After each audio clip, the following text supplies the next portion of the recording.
hike. Nick Clegg has become the latest public figure to give his opinion on the causes of last week's riots. But what will the voters make of it?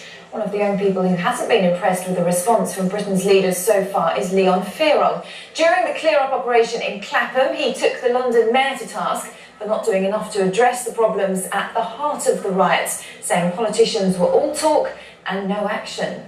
Cutting, and then you're putting up for youth fees. Okay, I've got so much friends who actually want to go to university, but I've stopped. Okay, you're not spending hundreds of millions of pounds a week. Okay, in Libya, when you could be over here, sort yourselves out over here first. There's been a knock-on effect, Boris. There's been such a knock-on effect, and that's what you're not taking on board, because I'm talking on behalf of the youth. I'm not condoning what they're doing, but there's a reason for it, and they don't have anything. Take it on board. I'm saying, take it on board. And Fearon joins us now from our central London studio. Good morning to you. You obviously felt very strongly about that at the time. Has anything politicians have said since changed your mind that they are taking action over this? I had a slight listen to the what Nick Clegg said this morning. It's just a shame that it's only now everyone's feeling that it's now time to make start investing more money and making more projects. It should have been done a very long time ago. And with doing actions like that, make you think, okay, so if you do act in a certain way, things do happen, which is not, I don't believe, reflecting good. But it's a start to hopefully something good. So you think they're on the right lines with what they've announced so far?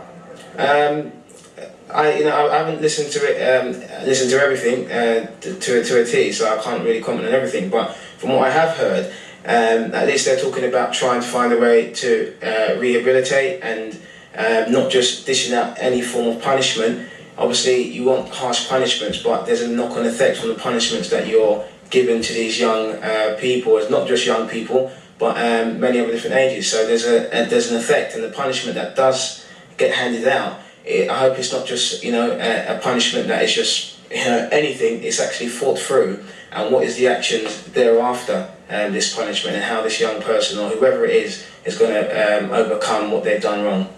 Do you think the danger is from all of this, that the lesson could be that this kind of action produces results, that it took something like this to happen for the politicians to make these changes?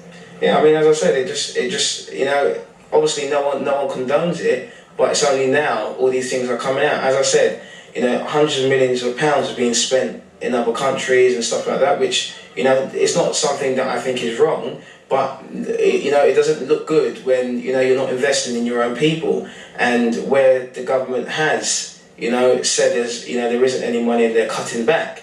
It surprises me now how much millions of pounds have been found from backbenches or wherever it was, now being used to invest in young people. It should have been done from the very beginning. From when we saw riots up in West London with youth fees going up, it all was a bit, it's taken too long. And as I've said in the meeting as well, leaders are listeners, and that should be their number one priority of skills. I personally believe their skills of priority is in the wrong form.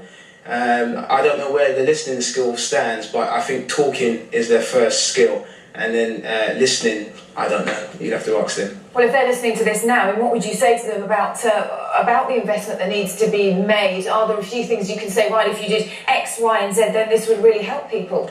Do you know what? There's so many different things, to specify. As I said in my speech, connections was a great thing, okay? However, investing in people is I made an example the other day. If a plant, if a plant's growing, it needs investment of sun. You need to water it. You need to, just give it due care and attention. Okay, and this is what I believe the government has lost out on: giving due care and attention to the young people that are growing up, and they feel segregated. Obviously, unfortunately, Nick Clegg made a few promises which he couldn't keep up to, and someone in that position shouldn't be doing that. If you're going to make a commitment, stick to it, and don't make commitments that you can't stick to, because it reflects bad on you. So, just investing, in young people, and investing in trying to rehabilitate people, will always work. If you hang around good people, I can guarantee you only good things will come out of that. If you're left to self-destruct, and as I said, some people don't have what I have. We're mind to talk up in a way maybe more politicians would understand. It would make a big difference if there was more people. Leon Fearon, thank you very much for your thoughts this morning. This is